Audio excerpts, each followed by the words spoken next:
ప్రభువైన యేసుక్రీస్తు యొక్క అతి పరిశుద్ధ నామములో మీ అందరకు అమలాపురం హౌసింగ్ బోర్డు క్రీస్తు సంఘము మరియు కాకినాడ బాపూజీ నగర్ క్రీస్తు సంఘముల తరపున సత్య సువార్త అనే మా సువార్త కార్యక్రమాలకు స్వాగతం తెలియజేస్తున్నాను. ఇవాళ ధ్యానాంశం ఏంటంటే పెండ్లి విందు. మత్తయి సువార్త 22వ అధ్యాయం మొదటి నుంచి మనం ధ్యానించుకుందాం, ప్రార్థన చేసుకుందాం. పరిశుద్ధుడు అయిన తండ్రి, పరలోకమందున్న దేవ, నీ పరిశుద్ధ నామమునకు స్తోత్రం తండ్రి. పెండ్లి విందు అనే అంశం గురించి మాట్లాడబోతుండగా నాయన నీవే నాతోటి మాట్లాడమని క్రీస్తు నామములో ప్రార్థన చేయుచున్నాను తండ్రి, ఆమేన్. ఇక్కడ పెండ్లి విందు గురించి మనకి వ్రాయబడి ఉంది. ప్రభువైన యేసుక్రీస్తు వారు ఏదైనా సరే చెప్పినప్పుడు ఉపమాన రీతిగా చెప్పేవాడండి ఆయన. అంటే ఉపమాన రీతిలో చెప్తే ఒక కథలాగా అందరికీ అర్థమవుతుందని చెప్పి ఆయన పరలోక రాజ్య సంబంధమైన విషయాలను గురించి ఆయన ఉపమాన రూపంలో వివరించేవారు మన ప్రభువైన యేసుక్రీస్తు వారు. ఇక్కడ మత్తయి సువార్త 22వ అధ్యాయంలో యేసు వారికి ఉత్తరం ఇచ్చుచు తిరిగి ఉపమాన రీతికి ఇట్లనెను, పరలోక రాజ్యము తన కుమారునికి పెండ్లి విందు చేసిన ఒక రాజును పోలి ఉన్నది. ఈ ఉపమానం యొక్క ప్రథమ ఉద్దేశ్యం ఏమిటి అంటే, పరలోక రాజ్యములోకి ఎవరు వెళతారో అన్న దాని గురించి ఆయన ఈ ఉపమానాన్ని చెప్తున్నాడు. అంటే పరలోక రాజ్యం వెళ్ళాలి అంటే మనం ఎలా ఉండాలో, ఎవరు వెళతారో ఈ ఉపమాన రూపంలో మన ప్రభువైన యేసుక్రీస్తు తెలియజేస్తున్నారు. ఆయన ముందుగా ఏం చెప్పాడంటే, ఒక రాజు తన కుమారునికి పెండ్లి చేయబోతున్నాడు. మనకు తెలుసు పెండ్లి అంటే ప్రతి పెండ్లిలో కూడా గొప్ప విందు ఉంటుందండి. ఎవరైతే మనల్ని పెండ్లికి పిలిచారో ఆ కుటుంబము వారి స్తోమతకు తగినట్లుగా గొప్ప విందు చేస్తూ ఉంటారు. మనం చూస్తున్నాం. మనం సాధారణమైన పెండింటిలో ఒక రకంగా ఉంటాయి భోజనాలు, అలాగే బాగా ధనవంతులైతే చాలా ఖరీదైన భోజనాలు. ఒక్కొక్క భోజనానికి ఒక ప్లేటుకి 3,000 అయ్యిందని చెప్పి మాట్లాడుతూ ఉంటారు, గొప్పగా చెప్తారండి వాళ్ళు. అంటే ఒక 10,000 మంది వస్తే ఒక్కొక్క భోజనానికి 3,000 లెక్క చొప్పున 10,000 మందికి ఎంత అవుతుందో మీరు అర్థం చేసుకోండి. అంటే వారి యొక్క స్తోమతని మించి వారి భోజనాలు అరేంజ్ చేస్తూ ఉంటారండి. అది సంతోషకరమైన వేడుకండి పెళ్లి అంటే. దేవుడు ఏర్పాటు చేసినటువంటిదండి పెళ్లి. కనుక ఇక్కడ చేసేది ఎవరంటే రాజు. ఇంకా రాజు అంటే ఎంత వైభవంగా ఉంటుందో ఆ పెళ్లి విందు ఒకసారి మీరు అర్థం చేసుకోవాలి మీరు. అయితే ముందుగానే ప్రతి ఒక్కరూ కూడా ఇన్విటేషన్స్ ఇస్తూ ఉంటారు పెండ్లికి. బంధువులకి, మిత్రులకి, స్నేహితులకి, తెలిసిన వారందరికీ కూడా ఆ కార్డులు పంచిపెడుతూ ఉంటారు, లేదంటే ఫోన్ ద్వారా తెలియజేస్తుంటారు. దూర ప్రాంతాల్లో ఉన్నట్లయితే పలానా రోజున మా అబ్బాయి పెళ్ళి, మా అమ్మాయి పెళ్ళి, మీరు తప్పకుండా రావాలని చెప్పి వారు కూడా అలాగే వస్తూ ఉంటారు. అయితే ఈయన ముందుగానే ఇన్విటేషన్స్ పంపించి వేశాడు. తర్వాత ఏం జరిగింది అంటే, ఆ పెండ్లి విందుకు పిలవబడిన వారిని రప్పించడానికి అతడు తన దాసులను పంపినప్పుడు వారు రానొల్లకపోయారని మాట్లాడుతున్నాడు. ముందు ఇన్విటేషన్ ఇచ్చేశాడు, ఆ పెళ్లి రోజు వచ్చేస్తుంది. మరలా ఏం చేశాడు, రాజు తన దాసులు పంపించి ఒకవేళ మర్చిపోతారేమని చెప్పేసి, ఇవాళే రాజుగారి ఇంట్లో పెండ్లుంది, తన కుమారుని పెండ్లుంది, గొప్ప విందు ఆయన చేస్తున్నాడు కనుక మీరు తప్పకుండా రావాలని చెప్పి తన దాసుల్ని పంపించినప్పుడు వారు ఏం చేశారంటే, వారు రానొల్లకపోయిరి. అంటే రాజు మాట వినలేదు. ఆ రాజు ఏర్పాటు చేసిన పెండ్లి విందుకి వారు రావటానికి ఇష్టపడలేదండి వాళ్ళు.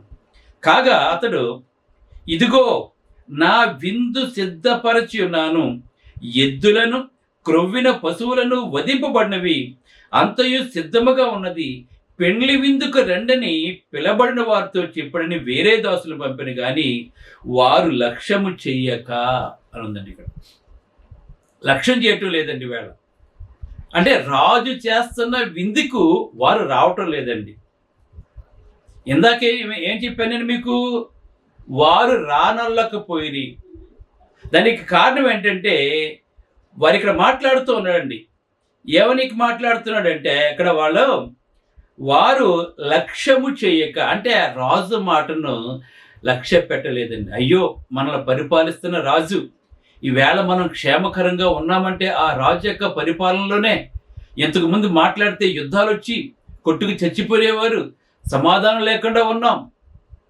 కానీ రాజు వచ్చిన తర్వాత నెమ్మది పొందుతున్నాం, సమాధానం పొందుతున్నాం, మనకన్నీ మంచిగా చూసుకుంటున్నాడు అని ఆలోచించే యోగ్యుడు ఒకడు కూడా కనపడలేదండి అక్కడ. గమనించండి మీరు. ఎవరినైతే పిలవాలని చెప్పి అనుకున్నాడో వాళ్ళు ఇష్టపడలేదండి, లక్ష్య పెట్టలేదు. దాని యొక్క అర్థం ఏంటంటే శాస్త్రులు, పరిసయ్యులు, ప్రధాన యాజకులు యేసు ప్రభుని ఇలాగే నిర్లక్ష్యం చేశారని చెప్తున్నాడు. దాని యొక్క అర్థం శాస్త్రులు, పరిసయ్యులు, ప్రధాన యాజకులు, యూదులందరూ కూడా ప్రభు అయిన యేసు క్రీస్తుని ఏ విధంగా అయితే లక్ష్య పెట్టలేదో, ఈ శాస్త్రులకి, పరిసయ్యులకి, ప్రధాన యాజకులకి బుద్ధి రావడానికి మన ప్రభు అయిన యేసు క్రీస్తు వారి ఉపమానాన్ని తెలియజేస్తున్నారు. అదేవిధంగా ఇప్పుడు లోకంలో కూడా యేసు ప్రభు అంటే లక్ష్యం చేయటం లేదండి. క్రైస్తవ్యాన్ని లక్ష్య పెట్టట్లేదు ఈవేళ మనుషులు. ఈవేళ క్రైస్తవ్యాన్ని అవహేళన చేస్తున్నారండి, ఈవేళ అపహాస్యం చేస్తున్నారండి. ఈవేళ ఒక హిందూ భక్తుడు మాట్లాడుతున్నాడు, మనం ఎవరిని విమర్శించాం, కానీ వాళ్ళు విమర్శించిన దానికి మనం కౌంటర్ ఇస్తాం అంతే మనం.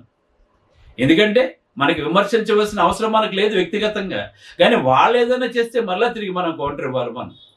ఆయన ఏమని మాట్లాడుతున్నాడంటే, ఒకవేళ క్రైస్తవులు ఈవేళ అందరూ కూడా క్రైస్తవ మతాన్ని తీసుకుంటున్నారు కదా. ఈవేళ మనం భారతదేశంలో ఉన్నాం, గంగా, యమున, సరస్వతి అని నదుల పేర్లు పెట్టుకున్నాం. మరి క్రైస్తవులే గనక నిజంగా వాళ్ళ దేవుడే గనక అయితే మేరీ మాత, మేరీ నది, ఇలాగా ఆ పేర్లు ఉండాలి కదా. ఏవి అంటే వాళ్ళు ఇది నిజం కాదని చెప్పి వాళ్ళని ఒప్పించడానికి ఈ విధంగా మాట్లాడుతున్నాడు అతను. అంటే యేసుప్రభుని లక్ష్య పెట్టట్లేదండి, క్రైస్తవ్యాన్ని లక్ష్య పెట్టట్లేదండి. వాళ్ళకి తెలిసిందంతే. కానీ అసలు ఏదేను తోటలో అసలు నదులను ప్రారంభించిన వాడు ఎవరో వాడికి తెలియదండి. ఏదేను తోటలో దేవుడు ఒక గొప్ప నదులను ఆ తోట కొరకు ఏర్పాటు చేసినట్లుగా దైవ గ్రంథంలో రాయబడ్డాయి. ఈవేళ నైలు నది ఉంది బైబిల్లో. ఈవేళ బైబిల్లో ఉన్న ప్రతి ప్రాంతము కూడా ఉంది. కానీ వీళ్ళ చెప్పుకునే చరిత్రలో, ఆ చరిత్రలో రాయబడినటువంటివి ఆనవాళ్ళు ఏవి కూడా లేవండి. మరి ఎవరిది కల్పితం, ఎవరిది నిజం తెలుసుకోవాలి ఇది లోకం. అయితే దాసులు చక్కగా విందు సిద్ధమైపోయింది, మీరు వచ్చి ఆరగించండి. ఆయన ఉచితంగా గొప్ప విందు ఏర్పాటు చేస్తే, ఆహ్వానిస్తే వాళ్ళు లక్ష్య పెట్టలేదు. చూడండి, లక్ష్యం చేయక ఒకడు అన్నాడు తన పొలమునకును, నేను నా పొలం వెళ్ళాలి అర్జెంటుగాను. ఒకడు పొలమునకును మరి ఒకడు వర్తకమునకును వెళ్ళిరి.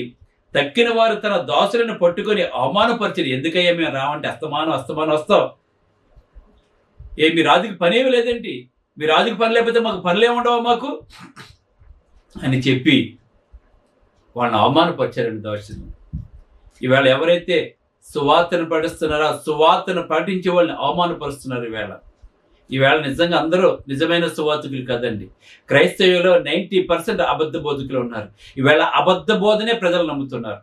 అబద్ధ బోధన ప్రజలు నమ్ముతూ ఉన్నారు కనుక ఆ అబద్ధ బోధకులు ఈవేళ వాళ్ళు ఏం చెప్తే చెల్లుబాటు అయిపోతుందండి. అబద్ధ బోధన కనుక ఖండించినట్లయితే, అబద్ధ బోధ మీద ప్రజలు కనుక తిరుగుబాటు చేసినట్లయితే, ఇది లేఖనానుసారమైనది కాదని చెప్పినట్లయితే వాళ్ళు అబద్ధ బోధ బోధించరండి. కానీ ఈవేళ అబద్ధ బోధలు ఎక్కువైపోయినాయి. ఎక్కడ పడితే ఇక్కడ దాసుల్ని పంపించి మీరు చక్కగా వచ్చి విందు చేయడానికి ఏం పోయి కాలం వీళ్ళు ఏమన్నారంటే, వీళ్ళు దాసుల్ని అవమానపరిచిరి, చంపిరి. కాబట్టి రాజు కోపపడి, రాజుకి అధికారం ఉంది, ఊరుకుంటాడేంటి రాజు, కోపపడి తన దండ్లను పంపి ఆ నరహంతకులను సంహరించి వారి పట్టణములు తగలబెట్టించాను. గమనించండి, రాజు అంటే మిమ్మల్ని భోజనానికి పిలిచాడు కదా అని చెప్పేసి ఆ చులకనైపోయాడే మీకు. ఉచితంగా ఇస్తానంటే చులకనైపోయాడే మీకు. రక్షణ ఉచితంగా ఇస్తానంటే మనకు చులకనైపోయింది. మనకి ఖరీదైన నదులకు వెళ్ళి, లేదంటే లక్షలు ఖర్చు పెట్టుకుని వెళ్ళి అక్కడికి వెళ్ళొచ్చేస్తే అది గొప్ప అని చెప్పి మీరు అనుకుంటూ ఉంటారు. కానీ రక్షణను దేవుడు ఉచితంగా మనకి ఇస్తున్నాడు. మనకి ఆ రక్షణను తీసుకోవడానికి జనాలు నిర్లక్ష్యం చేస్తున్నారండి. వేళ నశించిన దానిని వెదకి రక్షించడానికి యేసుక్రీస్తు లోకానికి వచ్చాడండి.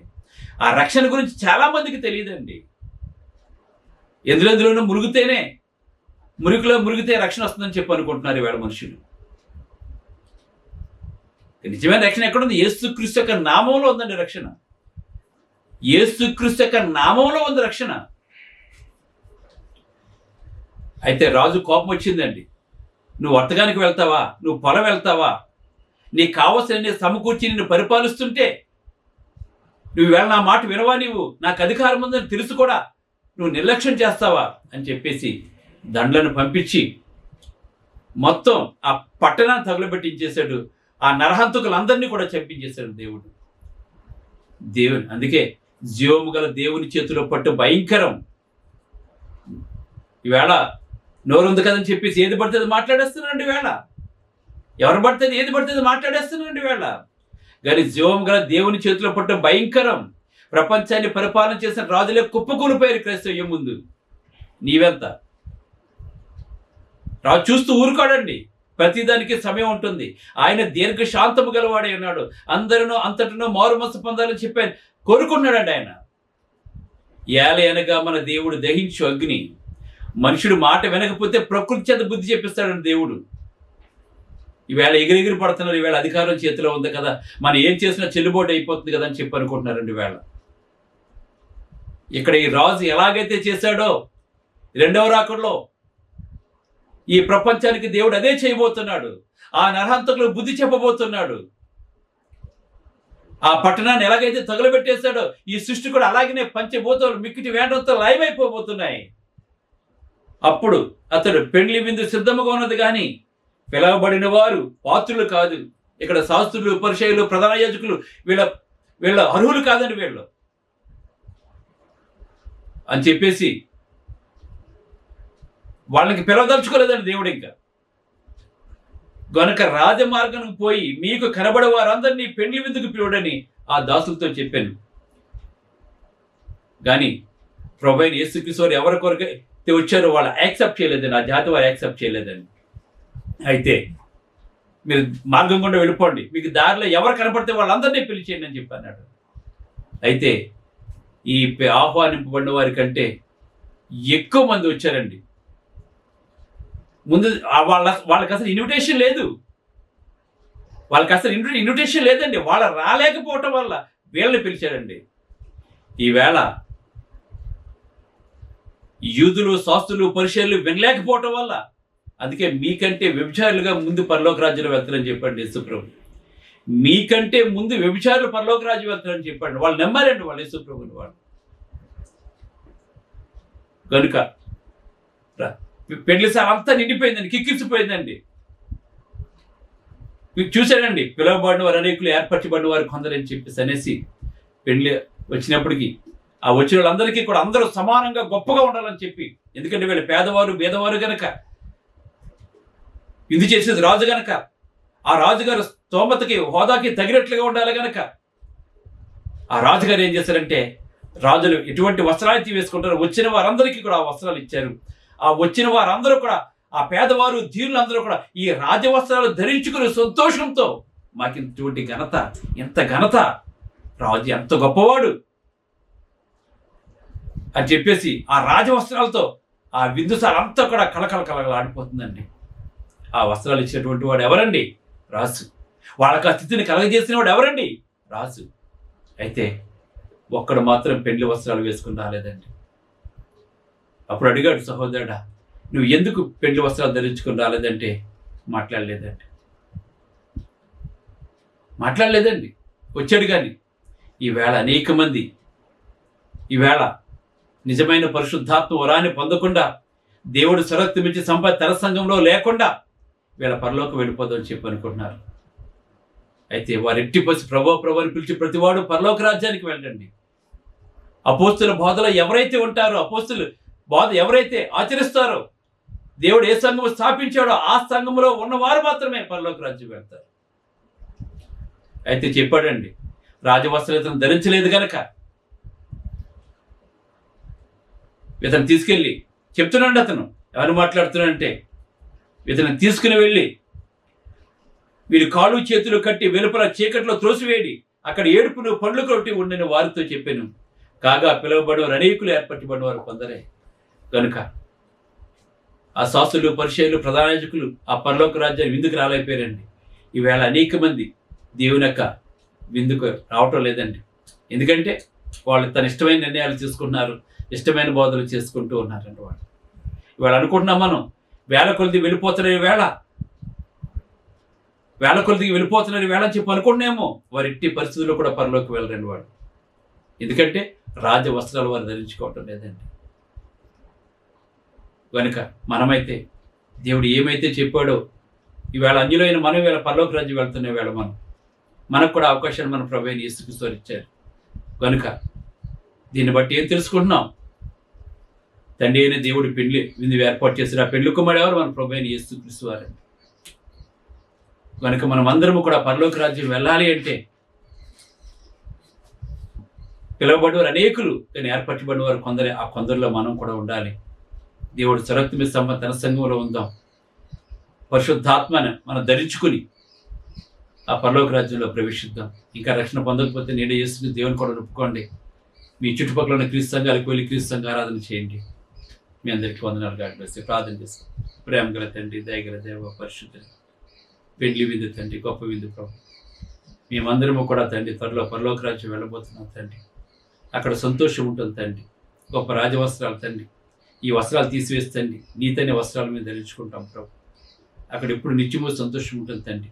కానీ ఎవరైతే పెళ్లి వస్త్రాలు ధరించుకోరు, ఎవరైతే పరిశుద్ధాత్మవరం పొందరో, ఎవరైతే భిన్నమైన మార్గంలో ఉంటారో వాళ్ళందరూ కూడా వెళ్ళిపడి చీకటిలోకి వెళ్ళిపోతారు ప్రభు.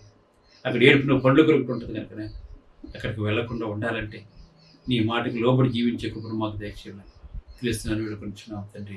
ఆమేన్. మీ అందరికీ వందనములు.